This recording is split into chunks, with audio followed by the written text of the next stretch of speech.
희망, 하나님의 선물, 희망, 하나님의 선물이란 제목으로 정해보았습니다. 스가랴서를 보면요, 여러 가지 환상들이 나오는데 오늘 읽은 본문에 나오는 환상이 마지막 환상, 8번째 환상입니다. 물론 지난 시간까지 우리가 함께 보았던 7가지의 환상을 다 기억하지는 못할 수 있겠습니다만은 이 환상의 의미는 하나님께서 하시고자 하는 말씀을 스가랴에게는 환상이라고 하는 방편을 통해서 전달하셨다라는 거지요. 이스라엘 백성들에게. 특히 포로기한 이후에 이리저리 수많은 얘기들은 들리고 현실은 너무나도 척박하고 어려운 상황.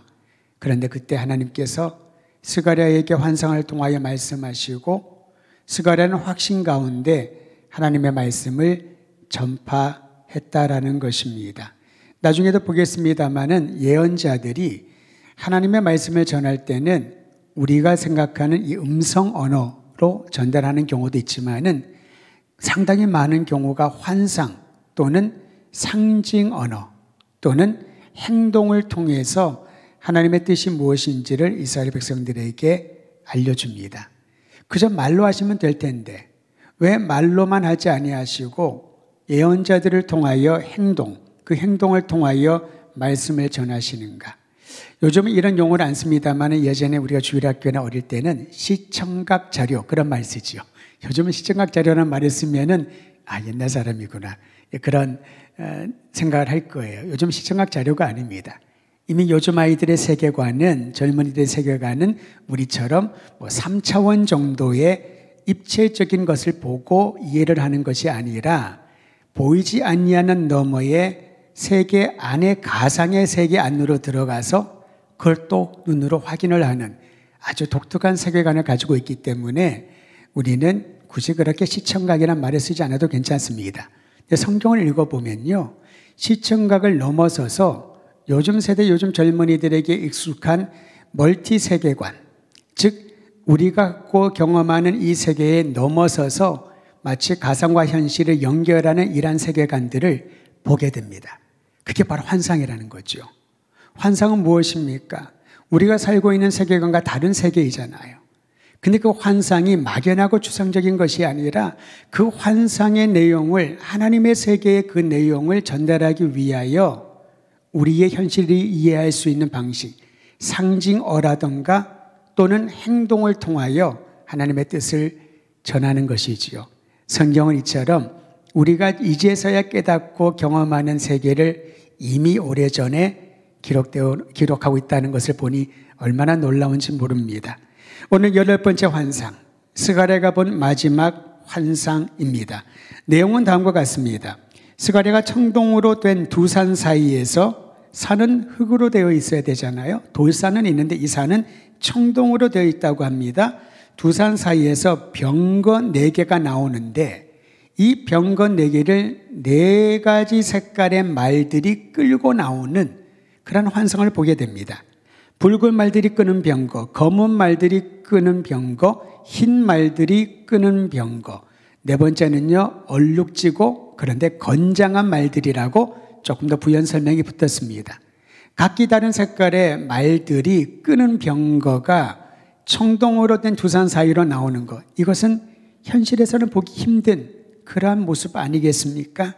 근데 여러분 여기서 많은 말들과 병거들의 숫자는요, 문자적으로 보면 강력한 군사력을 말합니다. 병거의 수가 많다. 말들이 많다. 이것은 바로 그만큼 군사력이 강하다는 거죠. 그런데 여기서 말하는 이 환상이 보여주는 의미는 하나님의 주권적인 권능을 표현하고 있습니다. 그 권능이 얼마나 큰지요, 많은 말들과 병거들로 비유되고 있다라는 겁니다. 그것을 보면서 스가랴는 자신과 대화하는 천사에게 질문합니다. 이 말들과 병거들이 무엇을 뜻하는지라고 질문을 하자 천사가 답변을 하는데요, 그 답변을 들으니 이 말들이 끄는 병거들의 뜻이 무엇인지를 알 수가 있습니다. 천사의 답변을 우리 함께 봅니다. 6장 5절입니다. 같이 읽도록 하지요. 시작. 천사가 대답하여 이르되 이는 하늘의 내 바람인데 온 세상의 주 앞에 서 있다가 나가는 것이라더라. 자, 여러분 보십시오. 하늘에 네 바람이라고 했습니다. 말들과 병거들, 이 네 가지의 각양각색의 색깔을 가지고 있는 네 말들이 끄는 병거는 하늘에 있는 네 바람이라고 하는데요.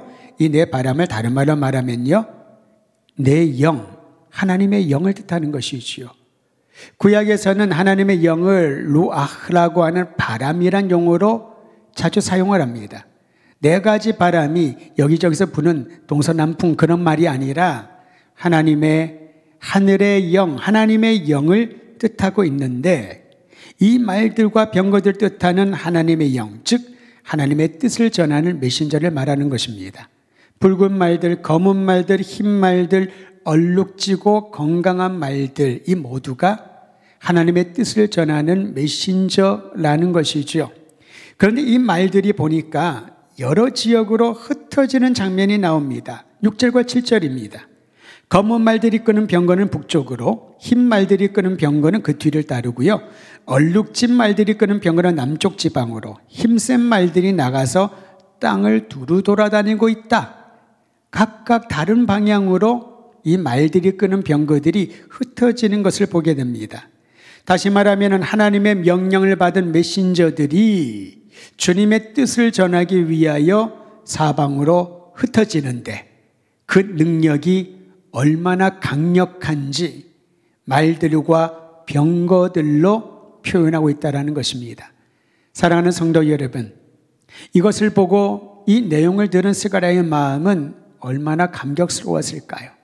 그가 8번째 본 환상에는 어느 누구도 범접할 수 없는, 어느 누구도 대항할 수 없는 강력한 하나님의 권능을 가시적인 모습으로 말들과 병거들로 보여주었으니 말입니다. 사실 당시 국제정세는 굉장히 혼란의 연속이었습니다. 아수르가 강대국으로 등장하는가 싶더니 곧이어 바벨론이 세계를 통치하기 시작을 합니다.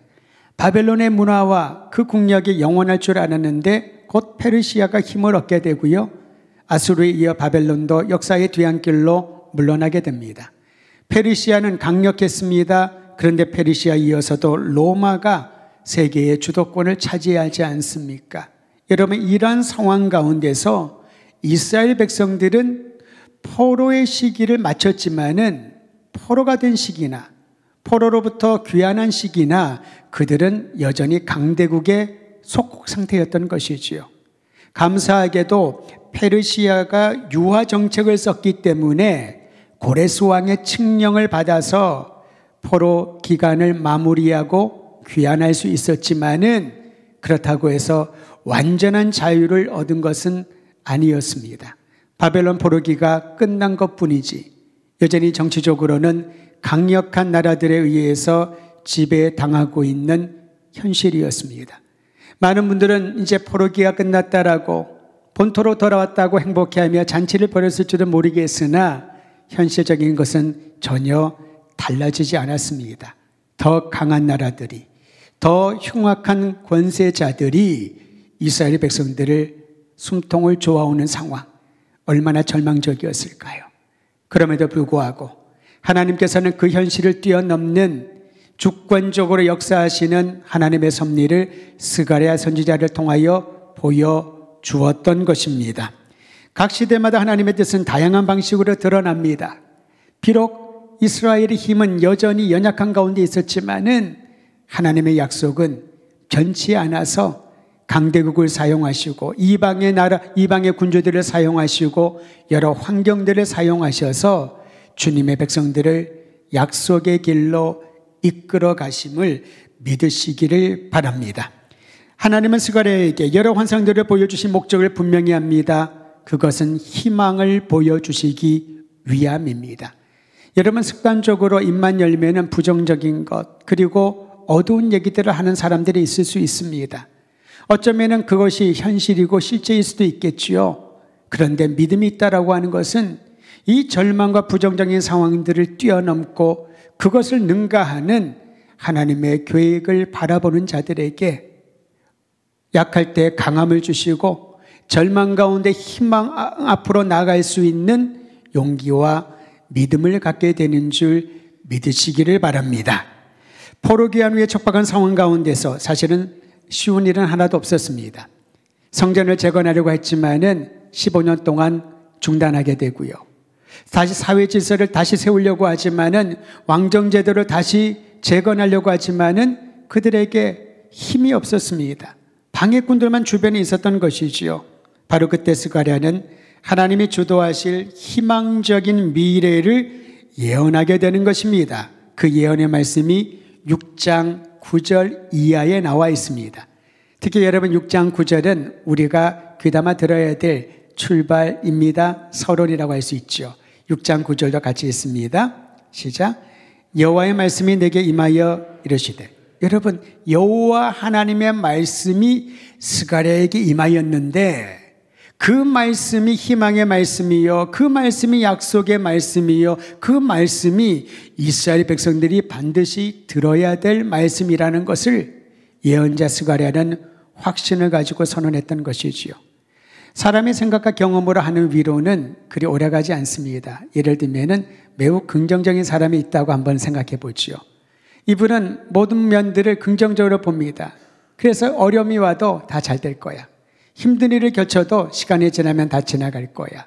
앞에 장벽이 있더라도 이 장벽이 언젠가 무너지든지 아니면 내가 딴 길로 돌아갈 방법을 찾든지 매사에 긍정적이고 긍정적인 얘기를 합니다마는 그런 긍정적인 얘기가 실제로 그의 인생을 개척해 주지는 않지요.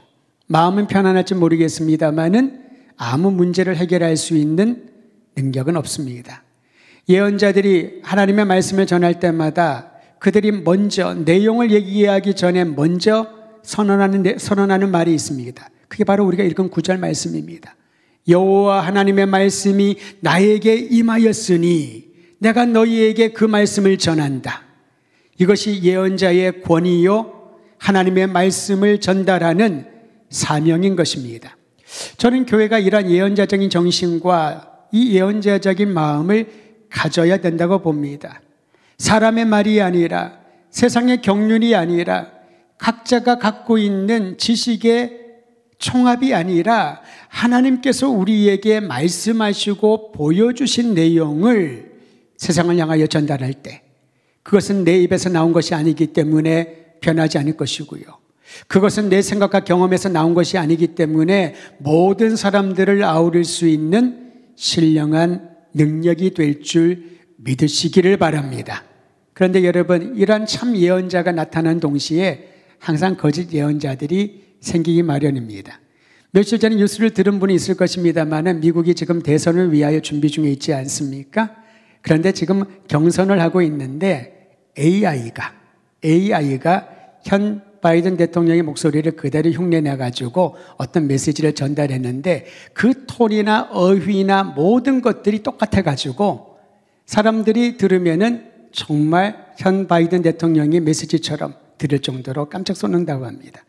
그리고 AI가 가짜의 모든 어떤 상황들을 그대로 연출을 해서 사진으로 영상으로 그렇게 배출을 한다는 것이지요. 사람들이 제대로 정말 정밀하게 보지 않으면은 아무도 그 진위를 가릴 수 없을 정도의 이러한 시대를 우리는 살아가고 있습니다. 얼마 전만 하더라도 진짜 뉴스, 가짜 뉴스, 팩트를 체크해야 돼 그런 얘기를 했습니다마는 이제는 그런 말을 할 필요가 없을 정도로 진짜 가짜를 진짜처럼 여길 수밖에 없는 그런 시대를 살아가고 있는 것이지요. 오래전에도 그러하였습니다. 하나님의 말씀이 임하여 그 말씀을 대언하는 예언자들이 있었는데 동시에 하나님이 말씀하지 않으셨는데도 하나님이 말씀하셨다라고 얘기하며 활동했던 수많은 거짓 예언자들이 있었습니다. 그렇기 때문에 무엇이 참이고 무엇이 거짓인지 누가 참 예언자고 누가 거짓 예언자인지를 분별하는 영적인 통찰력이 없다면은 거짓 예언자의 말을 참 하나님의 말씀으로 오인할 수 있는 그러한 시기가 바로 스가랴 선지자의 배경이었던 것이지요. 그런데 여러분 오늘 말씀은 어떤 내용보다 그러기에 이 부분을 더 강조하여 부각시킵니다. 여호와 하나님의 말씀이 나에게 임하여 이르시되 라고 전하는 것이죠. 그러면 무엇이 참이고 거짓인지를 분별할 수 있을까요? 결과를 보면 알 수가 있습니다. 시작도 중요하고 과정도 중요합니다만은 참 예언자는 결과를 보면 열매를 통하여 알 수 있게 된다고 합니다. 그 결과는 그 내용이 하나님의 영광을 드러내느냐, 사람의 이름과 영예를 드러내느냐, 그 영광이 하나님의 약속의 말씀과 부합하느냐, 아니면은 아무런 일관성 없이 시시때때로 그 분위기에 맞춘 내용인가. 결과를 보고 참 예언자와 거짓 예언자를 구분할 수 있어야 된다라는 것이지요. 오늘 하나님의 말씀을 받은 스가랴가 전하는 내용을 들어보면은 이 내용은 갑자기 생겨난 내용이 아니라 태초로부터 하나님이 특히 이 아브라함을 택하여 왕정시대라고 하는 이 수많은 어려움의 시기를 지나면서 바벨론 포로기를 거치면서 변함없이 하나님의 사람을 통하여 주셨던 약속의 말씀이 오늘 스가랴가 전하는 내용에 다시 한번 확인받게 됩니다. 그 내용을 요약하면 희망입니다. 하나님이 주시는 약속 안의 희망을 발견하라는 것이지요. 어떤 사람이 무엇을 말해 주었기 때문에, 어떤 사람이 어떤 결과를 보여주었기 때문에 그 사람에게 희망을 두는 것이 아니라, 어떤 강력한 나라가 우리를 보호해 주었기 때문에 그 나라를 의지하는 것이 아니라 오직 유일하시고 영원하신 하나님의 말씀, 그 약속에 희망을 두라라는 것입니다. 그 내용을 조금 더 살펴보도록 하겠습니다. 오늘 상징적인 행동을 통하여서 스가랴는 예언의 말씀을 전하는데요. 그 내용은 다음과 같습니다. 포로 생활에서 돌아온 헬데와 도비야와 사람 이름이 나오지요. 여다야가 스바냐의 아들 요시야의 집에 들어갔다라고 말하고 있습니다. 10절 말씀이죠. 헬데와 도비야, 여다야 역사적인 인물입니다. 그들이 포로 생활에서 돌아왔다. 실제적인 일이라는 거지요. 스바냐의 아들 요시야 역사적인 인물입니다. 그리고 그에 들어가서 은과 금을 얻어서 관을 하나 만들었다. 자, 여기까지는 포로 기환의 사실성을 묘사해 주고 있습니다. 하나님의 말씀은요, 우리의 역사와 동떨어진 일들을 말하지 않습니다. 우리의 역사 가운데 들어오셔서 일어나는 수많은 사건과 사건들 사이에 주님께서는 우리에게 말씀하시고 가르쳐 주신다는 거지요. 역사 가운데 말씀하시는 하나님, 그것을 보여주기 위하여 오늘 실존했던 인물들의 이름을 언급을 하고 있습니다. 그리고 그 다음에 상징적인 행동이 나옵니다.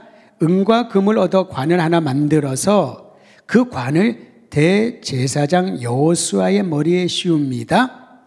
여호수아는 상징적인 인물이라고 할 수가 있죠. 물론 실존한 인물입니다만은 관을 씌우는 행위가 상징적인 행동인데요. 그 다음에 왜 이런 행동을 보여주었는지를 12절에 기록하고 있습니다. 오늘 말씀의 요절이라고 할 수 있습니다. 우리 12절 말씀 같이 읽도록 하지요. 시작.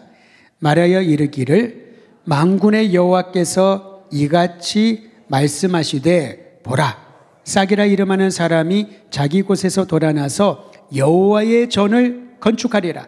여러분, 이것을 그냥 문자적으로만 살펴보면은 이제 포로기환해서 무너진 성전을 재건하는 일, 시작을 했지만은 아직 중도에 멈추어져 있는 이 일을 완수하라는 말씀이구나 라고 표면적으로 생각할 수 있을 것입니다. 그런데 이것은 눈에 보이는 건물, 성전을 재건하는 것에 초점을 두고 있지 않습니다. 다시 한번 말씀을 보십시오. 만군의 여호와께서 이같이 말씀하시되 싹이라 이름하는 사람, 이 싹이라고 이름하는 게 무엇을 뜻할까요? 싹은 새싹이라고 번역한 성서도 있습니다만은 순을 얘기를 합니다. 순. 싹이라 이름하는 사람, 다시 말하면은 새로운 시대에 임할 새 생명의 존재, 메시아를 가리키고 있는 것이죠. 포로 시대에, 특히 예언자들이 사역했던 시대에 그들이 강조했던 하나님의 말씀은 무엇입니까? 메시아가 오실 것이다. 메시아가 오실 것이다. 그 말을 듣는 사람들은 정치적인 메시아, 영웅적인 메시아를 연상했을 것입니다. 그러나 하나님께서 예언자들을 통하여 주신 이 메시아는 궁극적으로 우리에게 온전한 구원을 주실 하나님의 사람, 유일한 구원자 그리스도 기름 부음 받은 하나님의 독생자를 뜻하는 것이지요.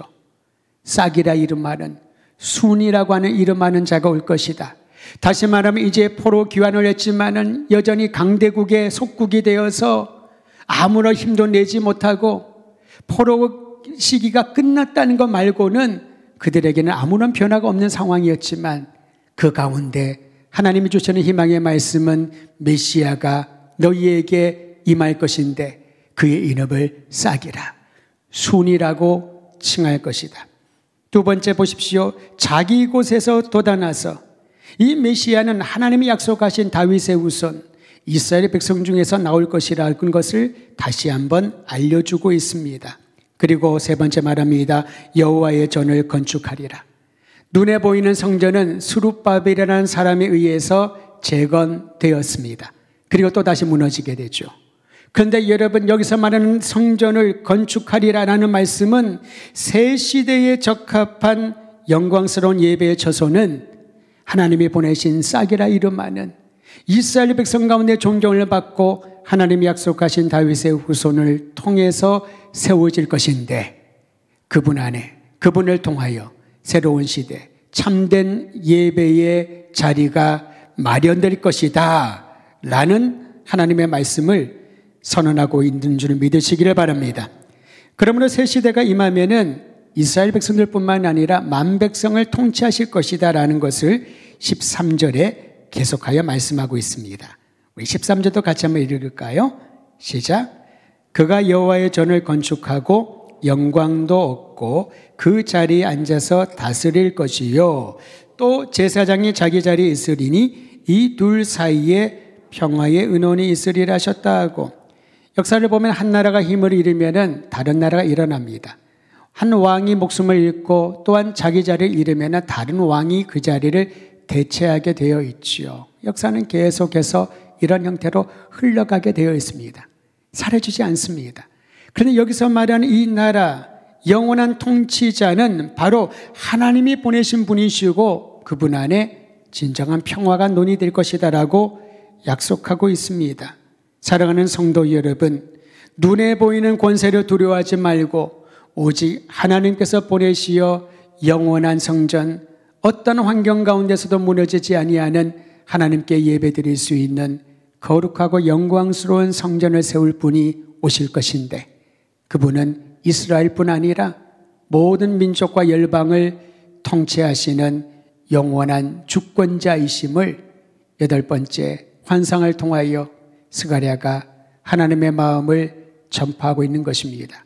우리에게 적용하면 이 땅에 오신 예수 그리스도, 유일한 구원자여 예수님을 통하여 참된 예배의 의미를 깨닫게 하시고 그리스도 예수 안에 있는 자들에게 영원한 하나님의 통치 아래 들어가게 하신 그분을 믿고 그분 안에 거하는 이들은 이제 새로운 시대를 허락하신 예수님과 함께 희망을 품고 희망을 전하며 희망을 선언하는 아름다운 믿음의 용사로 살아가게 될 것입니다. 우리의 현실도 녹록하지는 않습니다. 각 세대마다 나름대로 답답하고 힘든 일들이 분명히 있을 것입니다. 10대는 10대 나름대로, 20대, 30대는 그 나름대로, 60대, 70대 또 고령에 있는 모든 분들도 나름대로 자신의 인생을 살펴보면서 기쁨과 즐거움과 감사도 있지만은 힘듦과 역경과 답답함과 외로움도 분명히 있을 것입니다. 바로 그 순간에 우리의 구원자 예수 그리스도 안에 허락하신 영원한 희망, 하나님이 통치하시고 하나님의 주권과 권능으로 우리를 보호하시는 그분을 바라보면서 사랑하는 성도 여러분, 주님을 주시는 희망을 노래하며 주님과 함께 승리하는 하루하루가 되시기를 간절히 소망합니다.